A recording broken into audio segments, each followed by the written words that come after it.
Hare Krishna. Welcome you all in Bhagavad Gita class. तो पांचवा अध्याय हम कर रहे हैं, कर्मयोग कृष्ण भावना भावित कर्म। तो आज हम 21 और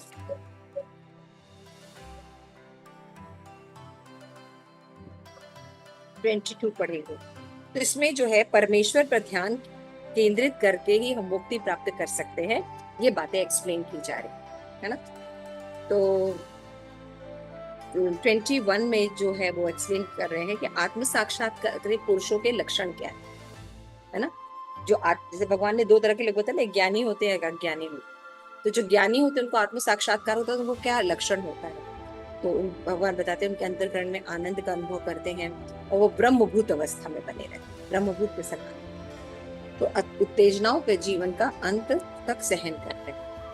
फिर उनको नॉलेज होता है, जानते हैं कि इसको सहन करना पड़ेगा, इसके अलावा कोई चारा नहीं।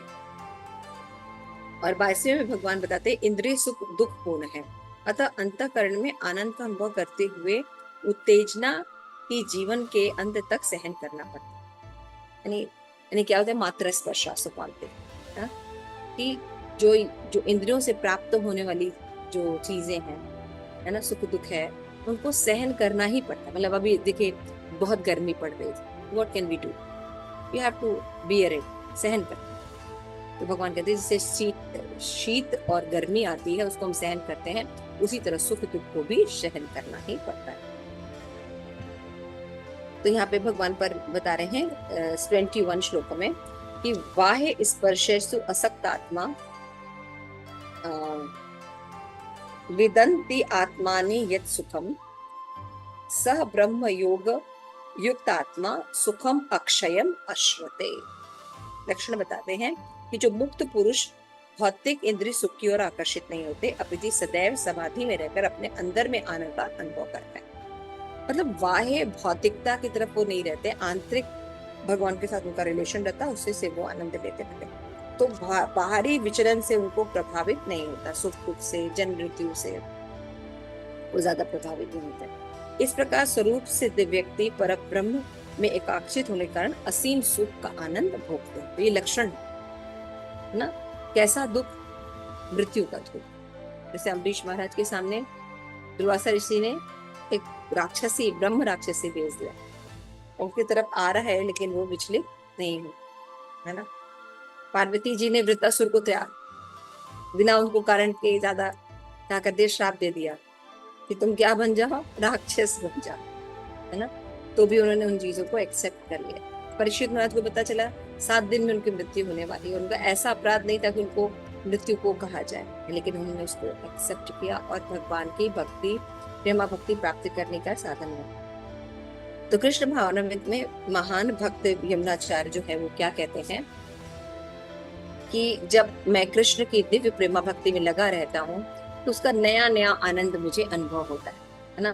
लेकिन जब मैं अनुभव कर रहा होता हूँ और काम का सुख बीच में आ जाता है ना, तो क्या होता है, नस पर थूक देगा और मेरे होठ जो है अरुचिपूर्ण से होकर सिमट जाता है। यानी भगवान का आनंद काम से बहुत गुना आनंदित है।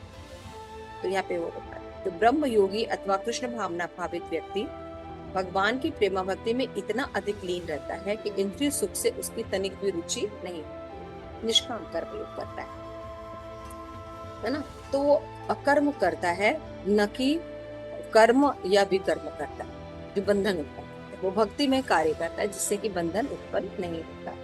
तो भौतिकता की दृष्टि से कामुक ही सर्वोपरि आनंद है, लेकिन मटेरियल जगत के लिए क्या होता है, काम जो है वो परम है ना। काम के बिना सारा संसार इसी के वशीभूत है।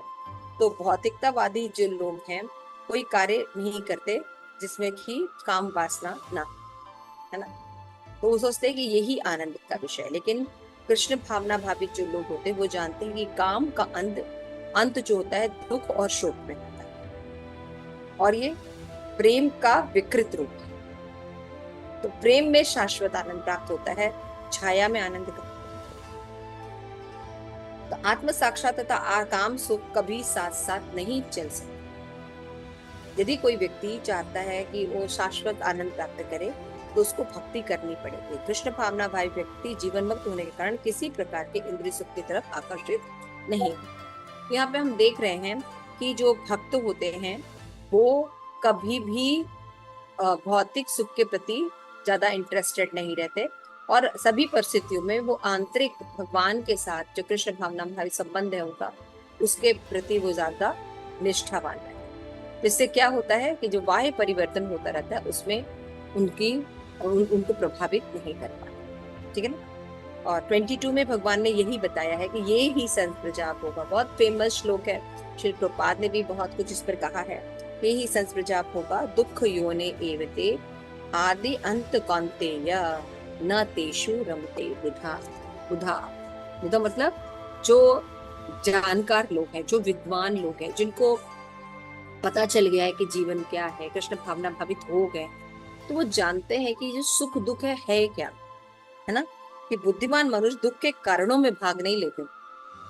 भौतिक इंद्रियों के संसर्ग से, जो कि भौतिक इंद्रियों के संसर्ग से उत्पन्न होता है, हे कुंती पुत्र, वह ऐसे भोगों के आदि अंत होता ही है, अतः चतुर व्यक्ति इसमें आनंद नहीं लेता। जैसे मैंने अभी बताया है ना, कि जनरली अगर मान लीजिए भौतिकतावादी लोग हैं, तो क्या किसी की डेथ हो जाएगी, होगी, तो क्या बताते हैं, ऐसा हुआ था, ये कारण था, ऐसा था, इसके कारण हो गया, है ना। उनका बेटा छोड़ के चला गया तो उनको हार्ट अटैक हो गया, लाइक दैट, है ना। तो क्या करते हैं, उसको फिर ब्लेम करते हैं, है ना। दुख के कारणों को ब्लेम करते हैं, तो दुख के कारण नहीं निकालते हैं, उसमें इंटरेस्टेड होते हैं वो, है ना। लेकिन भक्त जो है ये विश्लेषण, उसके पर जब दुख आता है तो विश्लेषण करने नहीं बैठता कि ये दुख मैं कितना कितना ज्यादा इसके प्रति उत्तरदायित्व है मेरा कि नहीं है, या मुझे ये क्यों मिल रहा है, इसमें नहीं पड़ता। वो जानता है कि जीवन जो है भगवान के शरणागत होने पर भगवान के अनुसार चलता है, तो सुख या दुख अब भगवान की परमिशन से उसके जीवन में आते हैं, तो वो हर चीज को भगवान को प्रसाद के रूप में ग्रहण करके चलता है। तो जब दुख भी आता है, जैसे मेरे अभी परीक्षित महाराज, वृत्तासुर, है ना, अम्बरीश महाराज, है ना, पृथु महाराज, है ना, और भी बहुत से लोग हैं जिन्होंने भक्ति की है ना, कुंती महारानी इत्यादि, वो क्या करते हैं, वो जब दुख को अपॉर्चुनिटी के रूप, है ना, और वो क्या समझते हैं कि सुख या दुख दोनों ही चीज जो है इन इंद्रियों के संसर्ग से उत्पन्न होती है ना। तो सुख का कारण क्या है वो भी उसमें भी नहीं पढ़ते, और दुख का कारण क्या है वो उसमें नहीं पढ़ते। ठीक है ना। तो फिर क्या होता है, वो जानते हैं कि आज सुख जो है या दुख है, या आज उत्पन्न हुआ तो कल खत्म भी हो, है ना। अगर हमें जीवन मिला है, हम हैप्पी बर्थडे मना रहे हैं, तो हमारा शरीर त्याग भी होगा, आदि और अंत होगा ही, लेकिन आत्मा का सफर सदैव चलता है। तो फिर वो सच्चिदानंद आत्मा भगवान के साथ जुड़कर कृष्ण भावना भाव कार्यों में संलग्न रहते हैं और इन सब चीजों के प्रति वो शोक नहीं करते। ठीक है। तो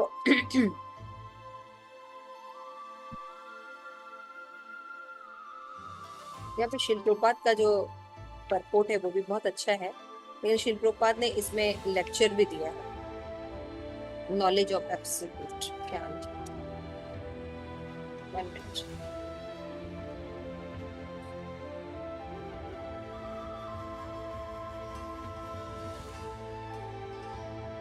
श्लोका नंबर 22। तो इस वर्ष पर शिल प्रभुपाद ने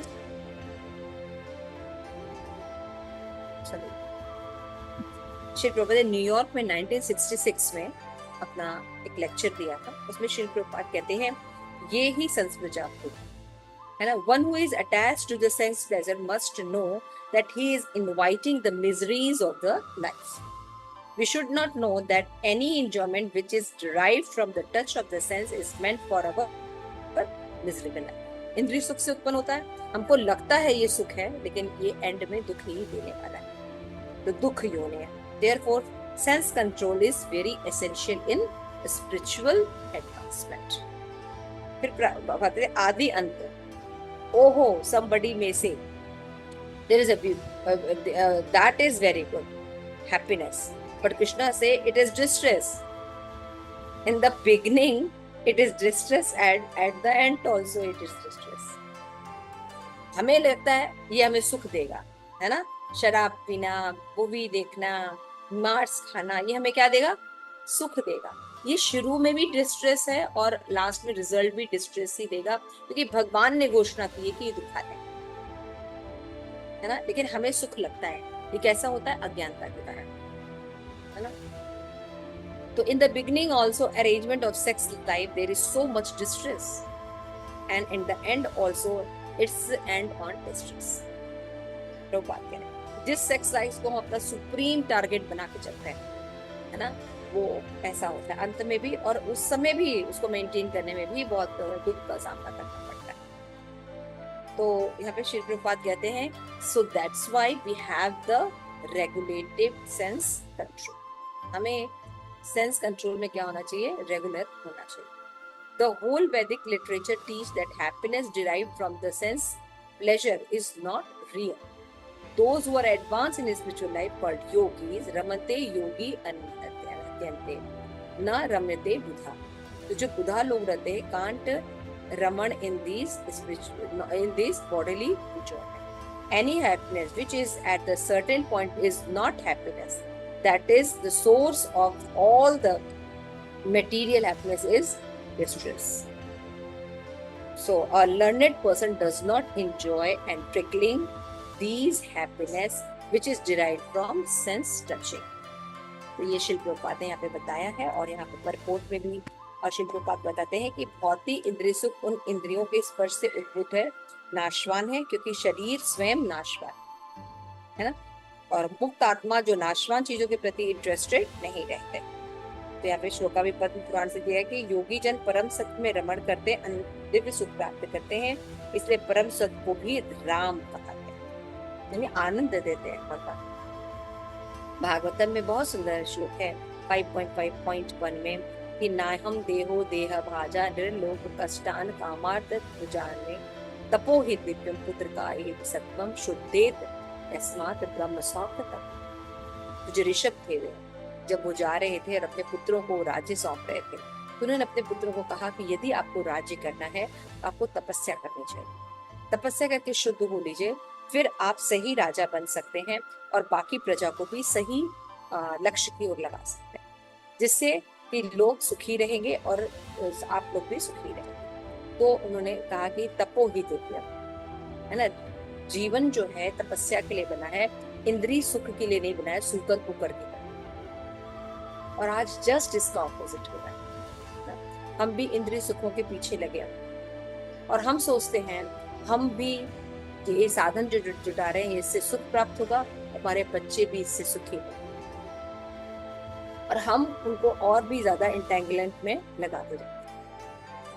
आज हम अपने बच्चों को मोबाइल दे देते हैं, लैपटॉप दे देते हैं, सारी सुविधाएं दे देते हैं, फिर क्या हो जाता है, वो बच्चे बिल्कुल पूछते ही नहीं है पेरेंट्स को, और अपनी दुनिया में भी अलोन रहते हैं, कई डिस्ट्रेस बीमारियों से जूझते हैं, कई तरह की चीजों से जूझते हैं, और सोशल अवेयरनेस तो छोड़िए, पर्सनल रिलेशन वो किसी के प्रति वो अवेयर नहीं रहते, तो बिल्कुल अज्ञानता के गहनतम लोकों में चले जाते। तो किस तरह का हम सुख प्रोवाइड कर रहे हैं, है ना, ये सब सोचने का विषय। ये शास्त्र हमें इसलिए दिए गए हैं लाइट देने के लिए कि हम गलतियां कहाँ कर रहे हैं, तो हम अपना जीवन कभी भी सुख में बना सकते हैं कृष्ण भावनामृत को। तो अतः जो यथार्थ योगी होते हैं, ज्ञानी होते हैं, जो जानते हैं कि भवरोग का कारण ये इंद्रिय सुख ही है, वो इनमें इंटरेस्टेड नहीं होते, क्योंकि वो जानते हैं कि आज इसका अगर मान लीजिए शुरुआत हो भी रहा है तो कल अंत भी होगा, फिर क्या होगा, मान लीजिए बुरा नहीं भी हो, अच्छा भी हो, है ना। जैसे कि आप देखते हैं वो उर्वशी से कौन आकर्षित हुए थे, विश्वामित्र उर्वशी से नहीं आकर्षित हुए, वो मेनका से, अच्छा वो मेनका से हुए थे। हाँ, उर्वशी से राजा थे ना बहुत बड़े, जो बहुत आसक्त थे, लेकिन बहुत वीर भी थे, और मैं नाम भूल रही हूँ, 9th कैंटो में उनका वर्णन आता है। ये याति बोल रहे हो? ये याति नहीं बिल्कुल दिमाग से निकल जाता। तो जो राजा थे वो बहुत ज्यादा मतलब अच्छे थे, वीर थे, और आयुष में भी बहुत अच्छे थे, भारतवर्ष में राज करते थे, कि उनकी गाथा नारद मुनि गाते थे, है ना। इतने बड़े भक्त थे, इतने इतने यशस्वी थे। तो जब उर्वशी ने उनका सुना, क्योंकि देवताओं के पास जाके नारद मुनि बता रहे थे उनके बारे में कि भारत में, मतलब पृथ्वी पर भी इतने सुंदर राजा है, तो बहुत अट्रैक्ट हुई उर्वशी और उनके साथ आके रही। तो बाद में उन्होंने बहुत यज्ञ किया, है ना।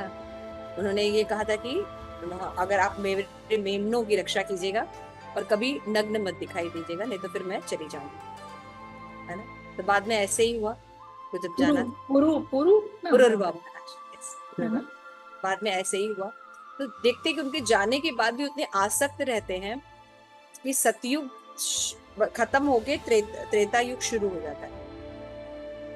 सतयुग से जो त्रेता युग होता है, तो सतयुग में ध्यान किया जाता है और त्रेता युग में यज्ञ किया, है ना। तो फिर वो अचानक उनके अंदर जाने के बाद उनको यज्ञ की तरफ आकर्षित होने लगा, और उन्होंने ऐसे बहुत से यज्ञ किए उर्वशी को प्राप्त करने, इतने आसक्त थे, है ना। और उर्वशी उनको समझाती है कि आपको ऐसी आसक्ति जो है शुभ नहीं देती, आपको ऐसी आसक्ति शुभ नहीं, है ना? लेकिन वो आसक्त रहते हैं, बाद में उनका जो भ्रम दूर होता है, भगवान के भक्त बनते हैं वो, है ना। लेकिन कहने का मतलब है, देखिए इतनी आसक्ति यानी क्या है, काम वासनाओं का ऊपर का ज्ञान है भगवान की प्रेम पर, ये हमारी ओरिजिनल पोजीशन। तो इसकी तरफ हमें आकर्षित होना चाहिए और इंद्रिय सुख को कम से कम रखना चाहिए। और ये सब हमें ज्ञान कहाँ से मिलता है? भगवत गीता से मिलता है, जिसको हम नगण्य समझकर लाल कपड़े में बांध कर रख दी है, कभी खोल के पढ़ते रहें। और ये सोचते हैं कि कॉलेज की जो पढ़ाई है, स्कूल की जो पढ़ाई है, वो ज्यादा इम्पोर्टेंट है। ये नॉलेज बहुत इम्पोर्टेंट है, क्योंकि ये बेसिक नॉलेज, इनके आधार पर जब हम अपना जीवन जीते हैं तो हम सही बुनियाद बनाते हैं, है ना। शरीर के अंत होने पर भी हम सही डेस्टिनेशन को प्राप्त करते हैं, जिसके लिए मनुष्य शरीर मिला है ना। मृत्यु कभी भी हो सकती है, ऐसा नहीं कि हम बूढ़े होकर ही मरेंगे। तो जब कोई डिस्ट्रेस की अवस्था आती है, डिजीज की अवस्था आती है, तो हमारा रिएक्शन परीक्षित महाराज की तरह, है ना, पुरवरा महाराज की तरह नहीं होता है। हमारा रिएक्शन परीक्षित महाराज की तरह होता है, हमारा रिएक्शन अम्बरीश महाराज की तरह होता है ना। भक्त ऐसा करते हैं। तो इस तरीके से रिएक्शन देने से हम क्या करते हैं, उन प्रॉब्लम से निकल पाते हैं, सही फेस देख पाते हैं कि व्हाई इट इज, है ना।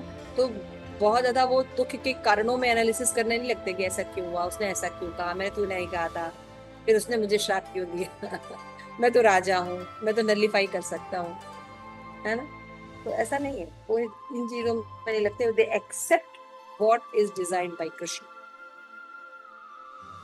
तो ये सब जो बताइए श्लोक है कि ये संस्कृत आप होगा, तो ये सेंसरी इंद्रियों से जो है वो सारे सुख दुख अनुभव किए जाते हैं। तो बुद्धा लोग जो होते हैं वो कृष्ण भावनामृत में रमे रहते हैं और उनमें पार्टिसिपेट करते हैं। तो भगवान ये समझा रहे हैं, ये हमारे लिए है। हरे कृष्ण।